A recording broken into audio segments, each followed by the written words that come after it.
Mengatasi ketakutan terhadap kegagalan, sifat perfeksionis, dan suka membandingkan diri sendiri dengan orang lain. Pernahkah Anda merasa takut gagal dalam suatu hal sehingga memutuskan untuk tidak mencoba sama sekali? Tidak yakin? Mungkin saat itu, pada suatu waktu, Anda secara tidak sadar menyabotase sebuah kesempatan atau peristiwa untuk menghindar dari kemungkinan gagal. Baik Anda menyadari ataupun tidak bahwa Anda memiliki rasa takut akan kegagalan. Jika memang begitu, hal itu mungkin karena Anda merasa takkan bisa mengatasi rasa kecewa, malu, dan terhina yang mengiringi kegagalan tersebut. Anda mungkin menemukan suatu janji di saat terakhir atau masalah fisik sepele, sakit kepala, atau sakit perut, yang Anda gunakan sebagai alasan untuk tidak mencoba sesuatu. Atau jika Anda toh benar-benar mencobanya, untuk dapat meringankan rasa kecewa dan menghindari rasa malu jika Anda gagal, Anda mungkin memberitahu diri sendiri dan orang lain bahwa Anda kemungkinan besar tidak bisa mengerjakannya dengan baik, bahwa Anda tidak berharap bakal berhasil. Meskipun hal itu kemudian dapat memperbesar kemungkinan Anda akan gagal. Pemikiran negatif Anda menciptakan sebuah ramalan yang terwujud dengan sendirinya. Kebutuhan Anda untuk menghindari kegagalan dalam suatu hal menjadi lebih besar daripada hasrat Anda untuk berhasil. Meskipun demikian, memiliki rasa takut gagal, phobia, dapat berarti bahwa Anda melewatkan banyak kesempatan dalam hidup. Anda mungkin misalnya menolak kesempatan untuk memberikan presentasi di tempat kerja kalau Anda melakukannya dengan buruk dan orang berpikir bahwa Anda tidak becus mengerjakannya. Atau Anda mungkin membatalkan acara kencan di luar karena takut hasilnya akan berantakan. Namun, mengelak dari presentasi karena Anda takut gagal bisa berarti Anda tidak akan ditawari kesempatan lagi yang menarik dan dapat membantu karir Anda lagi di masa mendatang. Dan menghindari acara kencan dapat berarti Anda sedang melewatkan acara sore hari dan hubungan jangka panjang yang menyenangkan. Jika Anda sering merasa enggan untuk mencoba hal-hal yang menentang dan baru, atau Anda hanya pernah terlibat dengan berbagai kegiatan dan pengalaman yang Anda tahu akan bisa Anda lakukan dengan baik, Anda mungkin memiliki rasa takut gagal. Hal itu bisa berubah. Anda dapat mengubah cara Anda berpikir dan mendefinisikan ulang makna sebuah kegagalan. Bagaimana cara mengatasi rasa takut gagal? Forget about the consequence of failure. Failure is only a temporary change in direction to set you straight for your next success. Dennis Waitley. Ada beberapa hal yang bisa Anda lakukan untuk mengatasi dampak yang tidak menguntungkan dan dapat ditimbulkan dari rasa takut gagal. Kenali pikiran, perasaan, dan respon Anda. Masalah utama dari rasa takut gagal adalah perasaan itu cenderung beroperasi di bawah sadar. Ingat-ingat kembali kapan Anda memiliki kesempatan untuk mencapai sesuatu, untuk belajar sesuatu, misalnya, atau mengunjungi suatu tempat baru, melamar sebuah pekerjaan, bergabung dengan tim olahraga, mengikuti audisi untuk sebuah sandiwara, atau mengikuti lari maraton. Apakah pemikiran akan gagal pernah terlintas dalam benak Anda? Bagaimana perasaan Anda tentang prospek bahwa Anda tidak akan berhasil? Apa yang Anda pikirkan waktu itu? Apakah Anda berpikir misalnya, aku takkan pernah berhasil melakukannya dengan baik, jadi tidak ada gunanya berusaha di situ, atau aku tidak cukup pintar, atau berbakat untuk itu. Apa yang telah atau urung Anda lakukan sebagai akibat pemikiran negatif Anda jika Anda memiliki rasa takut gagal? Ada kemungkinan bahwa Anda tidak mengerjakannya hingga selesai atau Anda telah menyabotase peluang yang Anda miliki dengan cara-cara tertentu. Rasa takut gagal bisa menyebabkan Anda untuk secara sadar maupun tidak sadar menyabotase peluang Anda untuk berhasil. Mungkin Anda mengesampingkan keterlibatan Anda begitu lamanya dengan lalai membayar deposit mendaftar atau menyampaikan permohonan sampai akhirnya sudah terlambat untuk menjadi terlibat. Apapun yang telah Anda lakukan atau pikirkan, jika Anda sekarang bertanya kepada diri sendiri, bagaimana berpikir demikian bisa membantuku? Jawabannya jelas. Itu membantuku untuk menghindari kegagalan. Oke, namun saat ini kita sedang melihat cara agar Anda dapat mengatasi rasa takut tersebut.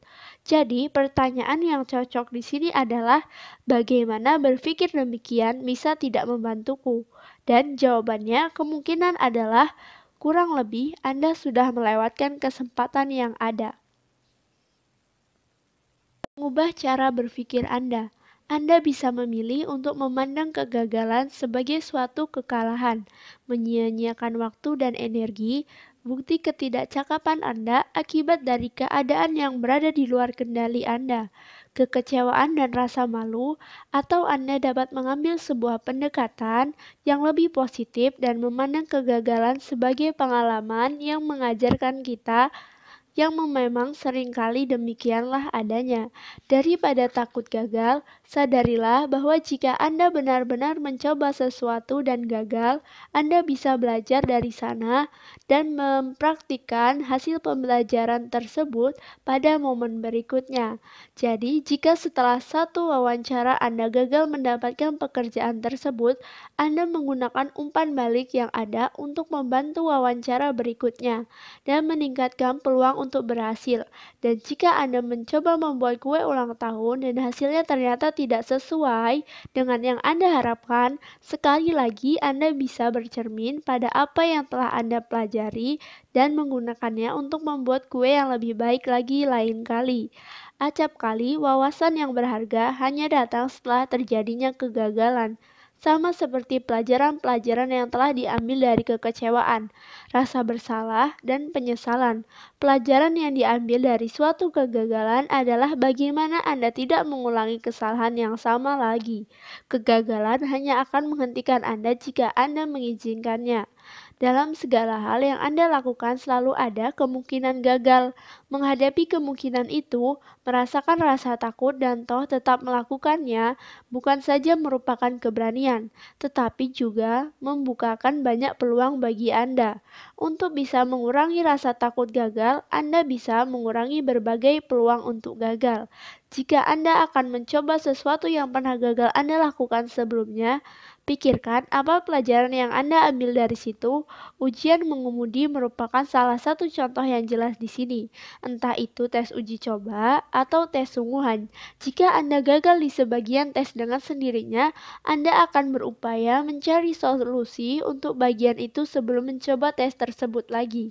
Pendekatan serupa berlaku untuk semua hal.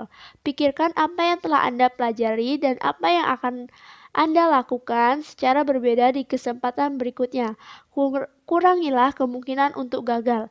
Arahkan diri Anda untuk berhasil. Sebagaimana diuraikan dalam bab 3, apapun yang Anda kerjakan dan lanjutkan, kenali pilihan-pilihan Anda, pilihlah salah satunya sebagai cara untuk maju dan kemudian bagi opsi tersebut menjadi beberapa langkah kecil. Buatlah target dan goal yang relatif gampang untuk dicapai dan pikirkan cara untuk mencapai setiap langkah kecil tersebut sebagai serangkaian keberhasilan kecil. Berpikir dan bertindak dengan cara itu benar-benar dapat mencegah Anda untuk dikuasai oleh rasa takut gagal, karena Anda hanya berfokus pada satu langkah yang relatif mudah setiap kalinya. Anda dapat membayangkan diri berhasil melakukannya dan mencapai setiap langkah itu. Memiliki sebuah rencana cadangan. Jika Anda takut gagal dalam suatu hal, memiliki rencana cadangan dapat membuat Anda merasa lebih percaya diri untuk melangkah maju. Berpikir positif dan mengenali bahwa berpindah ke rencana cadangan tidak berarti Anda menyerah. Hal itu berarti Anda sedang meningkatkan peluang untuk berhasil dengan menyadari bahwa ada lebih dari satu cara untuk mewujudkannya. Melepaskan sifat perfeksionis yang tidak membantu. Kesempurnaan adalah sebuah keunggulan, namun apakah menjadi perfeksionis itu sama dengan menjadi seorang pemikir yang positif? Ya, jika monolog mental perfeksionis Anda berupaya menyemangati Anda, hal itu bagus. Namun, ketika suara mental perfeksionis Anda mengatakan, "Ini kurang bagus, ini tidak benar, keadaan seharusnya tidak seperti ini. Keadaan seharusnya lebih baik daripada ini," maka hal itu tidak membantu dan sudah pasti tidak positif. Mungkin Anda ingin menantang diri sendiri untuk dapat berhasil dalam sesuatu. Untuk menjadi yang terbaik dan mendapat hasil terbaik itu bukan hal yang buruk. Namun, ada perbedaan antara menjadi seorang perfeksionis yang dapat beradaptasi dan yang tidak. Perfeksionis yang dapat beradaptasi adalah soal berkembang dan menjadi semakin baik. Hal itu merupakan pendekatan yang fleksibel. Anda menyesuaikan diri untuk dapat mengakomodasikan kondisi-kondisi yang terus berubah. Secara krusial, Anda mengenali keterbatasan Anda dan orang lain dan tidak membuat diri Anda stres dengan berupaya untuk menyempurnakan setiap detail kecil dalam suatu pekerjaan, penampilan Anda, sebuah acara, dan sebagainya. Perfeksionis yang tidak bisa beradaptasi di satu sisi jarang merasa puas terhadap apa yang telah mereka capai. Jika sesuatu tidak sempurna, mereka menolaknya. Perfeksionis yang tidak bisa beradaptasi berpegang secara kaku pada standar dan ekspektasi yang sangat tinggi. Mereka tidak dapat menyesuaikan diri dengan kondisi-kondisi yang berbeda. Perfeksionis yang tidak membantu semacam itu melibatkan pemikiran terpolarisasi, semua atau tidak sama sekali. Tidak ada jalan tengah atau area abu-abu. Semua hal itu tidak baik atau buruk, berhasil atau gagal total, pintar atau bodoh. Tidak ada ruang atau untuk penyesuaian, kesalahan, atau ketidaksempurnaan. Jika Anda seorang perfeksionis yang tidak bisa beradaptasi, maka Anda hanya melihat aspek-aspek negatifnya dan berfokus pada detail-detail yang relatif tidak penting tentang diri Anda, orang lain, berbagai pengalaman dan peristiwa yang tidak sempurna, dan Anda justru terganggu oleh ketidaksempurnaan itu. Seringkali, sama seperti orang-orang yang takut gagal, harga diri Anda terkait dengan seberapa baik prestasi Anda. Namun, karena jarang dapat mencapai standar tinggi yang Anda tetapkan untuk diri sendiri, dan Anda mungkin percaya bahwa yang lain menilai Anda atas kemampuan Anda untuk menjadi sempurna pula, Anda jatuh dalam lingkaran tak berujung, dari kritik terhadap diri sendiri, rasa bersalah, celaan, dan kebencian. Sebaliknya, perfeksionis yang bisa beradaptasi mengakui ketidaksempurnaan, tetapi tidak terpaku pada hal tersebut. Mereka memiliki perspektif yang lebih luas, mereka berfokus lebih pada hal-hal yang positif, yang baik tentang diri mereka, orang lain, situasi, dan sebagainya. Mereka melihat kesalahan dan kesukaran sebagai peluang untuk belajar dan ketidaksempurnaan sebagai kesempatan untuk memperbaiki diri. Cara untuk menjadi perfeksionis yang bisa beradaptasi. Kunci perfeksionis yang sehat dan bisa beradaptasi ada dalam ekspektasi Anda. Jadi, mulailah dengan bertanya kepada diri sendiri, apa keuntungan berpikir seperti ini bagiku? Dalam cara apa menghabiskan begitu banyak waktu dan energi untuk memastikan setiap aspek dari sesuatu hal itu sempurna berguna bagiku? Jika tuntunan dan ekspektasi tinggi yang Anda memiliki seringkali membuat Anda kecewa, kesal, atau tertekan, maka jelas bahwa hal-hal tersebut tidak membantu. 9 dari 10 orang perfeksionis menjadi terpaku pada detail-detail kecil, memerlukan kesempurnaan pada setiap bagian dari pekerjaan, acara sosial, hubungan, sikap atau penampilan mereka atau orang lain, dan sebagainya. Namun sesungguhnya akan lebih membantu untuk memperoleh perspektif berbeda dan menentukan apakah dalam gambaran yang lebih besar sesuatu aspek khusus yang tidak sempurna benar-benar membutuhkan begitu banyak waktu dan perhatian. Mungkin semua waktu dan perhatian itu dapat dihabiskan dengan lebih baik di tempat lain. Jadi, Ya, makanan yang Anda buat untuk teman-teman Anda minggu lalu hampir sempurna, tetapi Anda begitu stres sampai-sampai Anda bertengkar dengan pasangan Anda dan menjadi stres dan kehabisan energi saat teman-teman datang. Bayangkan akan sebagus apa acara tersebut lain kali jika ketimbang memastikan dengan rewel cara membuat detail-detail kecil menjadi sempurna sepenuhnya, Anda menghabiskan waktu dengan berendam, rileks, dan menghabiskan 1 jam untuk diri sendiri sebelum teman-teman Anda tiba. People throw away what they could have by insisting on perfection, which they cannot have, and looking for it where they will never find it. Edith Sever. Kejarlah hasil yang lumayan baik. Temukan keseimbangan di mana Anda melakukan yang terbaik, tetapi di saat yang bersamaan tidak terjebak pada upaya untuk mengutak-atik, meningkatkan, dan menyempurnakannya, atau bersikeras agar orang lain meningkatkan dan menyempurnakan setiap dan seluruh detailnya. Apakah Anda yang akan benar-benar keberatan jika misalnya sajian makanan untuk acara selamatan itu dibeli di supermarket ketimbang dibuat oleh Anda? Apakah mereka akan menjadi sangat kecewa kalau Anda tidak memiliki lilin, bunga, pinggan sajian yang benar-benar persis atau apapun itu yang mengganjal pikiran Anda? Berpikirlah dengan sudut pandang yang berbeda soal apa artinya ketika banyak hal tidak memenuhi standar dan ekspektasi Anda yang tinggi. Ketika orang lain, kolega, dan anggota keluarga misalnya gagal melakukan berbagai hal sebaik Anda. Daripada berfokus pada apa yang tidak sempurna, berfokuslah pada aspek apa dari acara makan, pesta, pekerjaan, hubungan, atau usaha orang lain yang memang baik dan lumayan bagus. Katakan pada diri Anda sendiri untuk menutup sebelah mata pada ketidaksempurnaan itu. Paksa diri Anda untuk melihat aspek-aspek positifnya dan berfokus pada hal itu.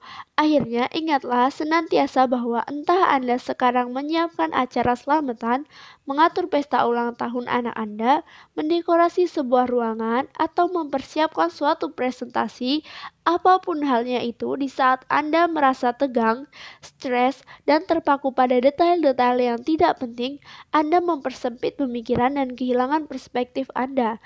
Anda lebih mungkin melakukan dan meraih sesuatu lebih baik saat Anda rileks dan menikmati apa yang Anda targetkan. Mengapa menetapkan standar yang mustahil yang hanya akan menciptakan rasa frustasi dan stres? Ketika Anda menikmati apa yang sedang Anda lakukan, perspektif Anda meluas dan Anda lebih mungkin berfokus pada aspek-aspek positif dari situasi yang ada. Hal itu merupakan dinamika positif di mana satu aspek secara positif mempengaruhi aspek lainnya. Membandingkan diri Anda dengan orang lain. Comparison is the thief of joy. Theodore Roosevelt. Kita semua pernah melakukannya. Kita semua pernah membandingkan diri dengan orang lain dan menaksir kemampuan, hubungan, sumber daya yang kita miliki, dan sebagainya. Pada apa yang kita yakini dimiliki oleh orang lain dan apa yang bisa mereka lakukan. Namun, seberapa sering kita benar-benar membandingkan diri dengan orang yang kurang begitu beruntung dibandingkan kita dan memandang diri kita diberkati? Kita lebih sering membandingkan diri dengan orang lain yang kita anggap lebih baik atau memiliki keahlian, kemampuan, atau kualitas pribadi yang lebih atau lebih baik, dan sumber daya dan harta benda yang lebih atau lebih banyak. Kita membandingkan diri kita dengan orang lain secara negatif, membandingkan apa yang kita anggap paling buruk dalam diri dengan hal-hal terbaik yang kita asumsikan lebih awal tentang orang lain. Membandingkan diri sendiri dengan orang lain adalah tongkat pengukur yang tidak akurat dan tidak relevan. Hal itu adalah pembanding yang salah. Ambil contohnya misalnya, pribadi yang pendiam, kalem, dan tertutup yang suka menghabiskan waktu-waktu tertentu sendirian dan merasa ada sesuatu yang salah dengan diri mereka karenanya. Apa yang mereka dapatkan dengan membandingkan diri mereka dengan pribadi yang ramah dan suka bergaul, yang sebenarnya menjadi bosan saat menghabiskan 1 jam sendirian. Kesimpulan tidak logis macam apa yang dapat dihasilkan dari perbandingan itu, bahwa pribadi yang terbuka lebih baik daripada pribadi yang tertutup. Tentu saja tidak. Masih Masing-masing individu memiliki kualitas dan kelebihannya sendiri, tetapi dalam cara yang berbeda. Membandingkan diri sendiri dengan orang lain adalah salah satu bentuk pemikiran negatif yang paling berbahaya, karena jumlah perbandingan yang dapat Anda buat tidak akan ada habisnya. Akan selalu ada sesuatu atau orang lain yang akan Anda bandingkan dengan diri Anda sendiri. Selalu ada seseorang yang Anda jumpai, lihat, dengarkan, atau baca yang dapat Anda pandang sebagai orang yang memiliki sesuatu yang lebih atau berada dalam keadaan yang lebih baik daripada Anda. Anda mungkin berpikir bahwa Anda sedang membuat perbandingan yang wajar antara diri Anda dengan orang lain. Tetapi pada kenyataannya, bias konfirmasi mendorong Anda untuk mencari-cari bukti yang dapat mendukung dan menegaskan apa yang telah Anda putuskan sebagai sesuatu yang benar. Cara-cara negatif di mana Anda tidak berhasil mengimbanginya. Sebab Anda terlanjur berpikir bahwa orang lain lebih baik daripada Anda dalam hal tertentu dan atau karena Anda merasa buruk dengan apa yang telah Anda lakukan atau tidak Anda miliki. Anda mencari dan menerima bukti dari apa yang tidak Anda miliki, tidak dapat Anda kerjakan, bukan sesuatu yang bisa menjadi pribadi Anda, dan lain sebagainya. Perbandingan negatif semacam itu tidak menambah nilai makna atau kepuasan atau hidup Anda. Semua itu hanya menciptakan kebencian dan rasa tidak adil dan kekurangan. Tidak ada yang bisa Anda peroleh dari sana, justru banyak yang dapat hilang dari Anda karenanya. Tahun lalu, Gina datang menemui saya untuk beberapa sesi pelatihan karir. Ia memberitahu saya bahwa membaca unggahan media sosial kawan-kawan, keluarga, dan koleganya baru-baru ini tampaknya keadaan semua orang lebih baik daripada dirinya. Adik perempuan Gina baru saja mengumumkan bahwa ia telah dipromosikan ke posisi manajer. Seorang kolega mengunggah foto perjalanan bisnisnya ke Eropa. Seorang kawan telah mengunggah foto-foto di rumah yang baru saja dibelinya. Yang lain sudah diterima dalam program pendidikan magister. Dua teman yang lain sudah mengumumkan pertunangan mereka. Aku merasa seperti seorang pecundang besar. Orang lain melakukan hal-hal hebat dalam hidup mereka. Aku tahu bahwa aku seharusnya gembira untuk mereka. Tetapi hal itu hanya membuat semangatku turun ketika menyadari betapa jauh aku tertinggal di belakang dibandingkan mereka. Ketika saya bertanya kepadanya apa yang ia maksud dengan tertinggal begitu jauh di belakang kawan-kawannya, inilah yang ia katakan. Umurku 29 tahun sekarang, dan aku masih belum memiliki posisi manajemen. Aku belum pernah berpergian ke tempat lain untuk urusan bisnis. Aku tidak memperoleh penghasilan yang cukup untuk bisa membeli rumah atau bahkan satu mobil yang lumayan bagus. Aku masih lajang, dan tampaknya semua temanku ada yang sudah bertunangan atau akan menikah. Dan parahnya lagi, musim panas ini sekolahku akan mengadakan acara reuni. Semua orang pasti akan membicarakan pekerjaan dan hubungan mereka yang luar biasa, perjalanan mereka, dan seterusnya. Aku tidak tahan memikirkannya. Bukan hal yang aneh jika Anda ingin mengetahui di mana Anda bisa berbaur dalam berbagai keadaan. Namun, mengukur nilai diri Anda, kemampuan, kesempatan, kemajuan karir Anda, dan seterusnya dengan orang lain hanya dapat mengarah pada perasaan rendah diri. Anda terlalu unik untuk dapat dibandingkan secara adil.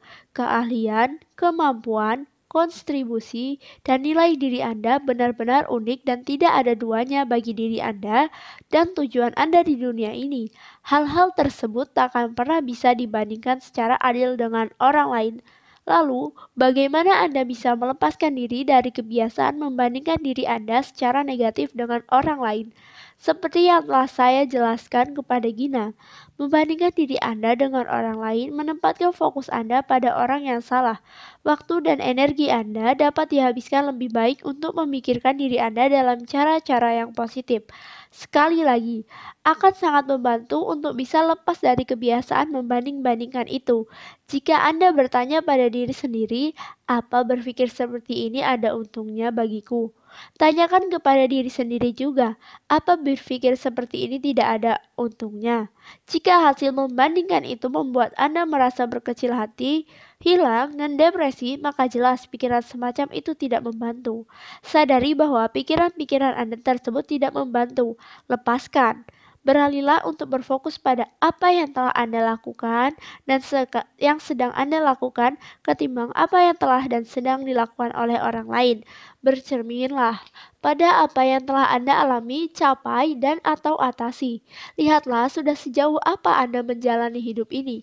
Bandingkan diri Anda dengan diri Anda sendiri. Cermati kembali latihan di bab 6 di mana Anda diminta untuk mengidentifikasi kualitas-kualitas pribadi Anda. Akan ada kualitas-kualitas yang telah Anda centang dan alasan-alasan unik yang menjelaskan mengapa Anda memilikinya. Hal itu karena Anda unik. Anda bukanlah replika dari orang lain. Bahkan sekalipun Anda punya kembaran genetik, Anda pasti akan bertumbuh dewasa dengan pengaruh, pengalaman, dan pilihan yang berbeda.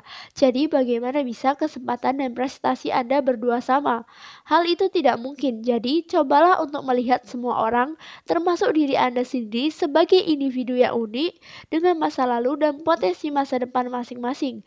Berusahalah secara sadar untuk melepaskan diri sendiri dari kebiasaan membandingkan dan sebagai gantinya berfokuslah pada kualitas Anda sendiri dan kejarlah impian dengan cara Anda sendiri. Kurangi membanding-bandingkan, sering-seringlah bersyukur. Mengalihkan perhatian Anda pada apa yang sedang Anda lakukan ketimbang apa yang jika dibandingkan dengan orang lain tidak Anda miliki adalah arah yang jauh lebih positif. Sebagaimana disarankan dalam bab 6, di senja hari pikirkan apa yang bisa Anda apresiasi dan syukuri. Membiasakan diri untuk mencari-cari apa yang sedang berjalan baik dalam hidup Anda dan dunia di sekitar Anda membantu mengalihkan pikiran dari orang lain dan apa yang mereka miliki. Temukan inspirasi tanpa membanding-bandingkan. Membanding-bandingkan diri sendiri dengan orang lain adalah hal yang kurang bijak. Namun, menemukan inspirasi dan belajar dari orang lain adalah kearifan. Keduanya berbeda. Perbandingan melibatkan upaya untuk mencari tahu apa yang dimiliki orang lain dan Anda tidak. Hal itu bisa langsung membuat Anda merasa patah semangat dan hilang motivasi. Inspirasi di pihak lain melibatkan perasaan termotivasi oleh kualitas dan pengalaman yang dimiliki orang lain. Anda merasa terdorong untuk meraihnya, tetapi berdasarkan kemampuan, kecakapan, dan sumber daya Anda sendiri. Jadi, ketimbang membandingkan diri Anda dengan orang lain, bersikaplah positif, pandanglah mereka sebagai suri teladan yang dapat dijadikan tempat belajar dan sumber inspirasi Anda alih-alih sebagai orang yang lebih atau memiliki lebih banyak daripada Anda. Dan jika Anda tidak bisa menemukan tokoh panutan yang baik, usahakan untuk menjadi salah satunya. Secara ringkas, rasa takut gagal timbul dari pemikiran bahwa Anda tidak akan bisa mengatasi rasa kecewa, malu, dan aib yang bisa datang pada saat Anda gagal dalam suatu hal. Ketimbang takut gagal, kenalilah bahwa jika Anda sudah mencobanya dan gagal, Anda bisa belajar dari hal itu dan mempraktekkannya pelajaran tersebut lain kali. Kegagalan hanya dapat merintangi jika Anda mengizinkannya. Perfeksionis terlalu terpaku pada detail-detail kecil, perlu memastikan bahwa setiap bagian dari karya mereka atau orang lain, acara sosial, hubungan, sikap atau penampilan, dan lain-lain sempurna adanya. Mengapa menetapkan standar yang mustahil untuk diraih dan hanya menciptakan rasa frustasi dan stres? Alih-alih berfokus pada apa yang dalam situasi tertentu tidak sempurna, arahkan perhatian Anda pada aspek-aspek apa saja yang memang baik. Paksa diri Anda untuk melihat aspek-aspek positif dan berfokus pada hal-hal tersebut. Membandingkan diri Anda dengan orang lain, mengalihkan fokus Anda pada orang yang salah, buatlah upaya sadar untuk membebaskan diri Anda dari perbandingan yang sifat negatif dan sebagai gantinya, mengarahkan perhatian pada kualitas-kualitas Anda sendiri, guna mengejar impian dengan cara Anda sendiri. Temukan inspirasi tanpa membanding-bandingkan. Pandangan orang lain sebagai teladan yang dapat ditiru dan menginspirasi Anda, alih-alih sebagai orang-orang yang lebih atau memiliki lebih banyak daripada Anda. Simpulan, change your thoughts and you change your world. Norman Vincent Peale. Jadi itulah rahasianya. Satu-satunya cara yang paling efektif untuk meningkatkan taraf hidup Anda adalah dengan berpikir secara positif. Akan tetapi, kalau memang sesederhana itu, apakah Anda benar-benar perlu membaca satu buku khusus soal itu? Jawabannya ya. Karena sekarang setelah membaca buku ini, Anda akan merasa lebih mudah untuk menjadi seseorang yang berpikiran positif. Anda kini memahami apa yang dimaksud dengan pikiran positif dan yang tidak. Anda akan tahu bagaimana Anda bisa bergeser dari pikiran negatif ke positif dan menindaklanjuti pikiran positif tersebut dengan tindakan yang positif.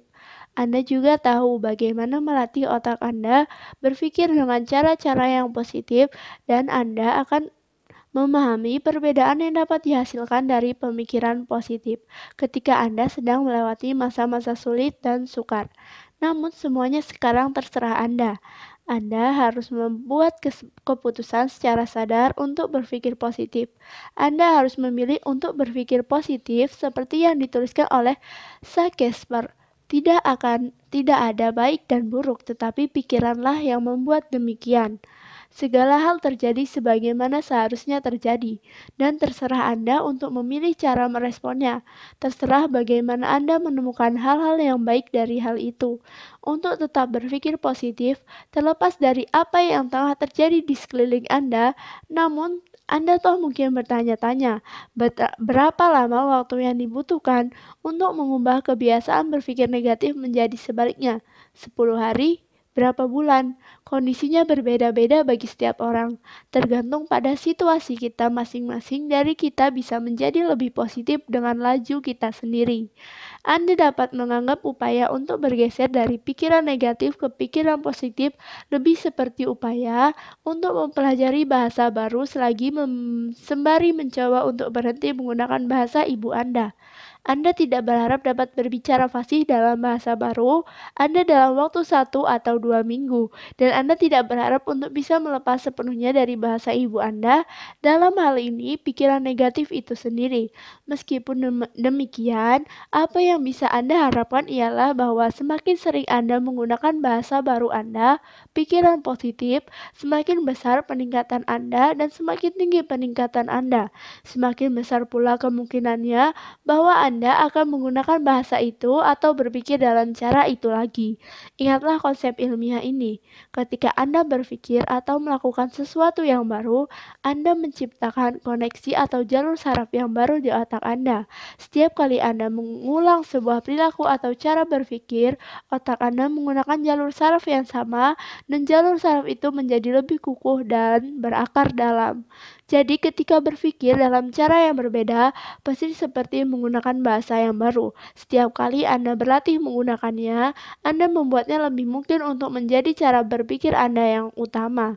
Dan jika karena satu dan lain hal Anda mendapati diri Anda tergelincir kembali ke pikiran yang negatif, ingatlah bahwa masih ada harapan tersisa. Sungguh mengagumkan mengetahui betapa cepat Anda bisa mengembalikannya lagi. Anda memiliki peluang untuk mempraktikkan pikiran positif lagi setiap kali sadar bahwa Anda perlu melakukannya. Seperti yang Oprah Winfrey katakan, penemuan terbesar sepanjang masa adalah bahwa ketika seseorang dapat mengubah masa depan mereka hanya dengan mengubah sikap mereka. Oleh sebab itu, pilihlah sikap yang positif.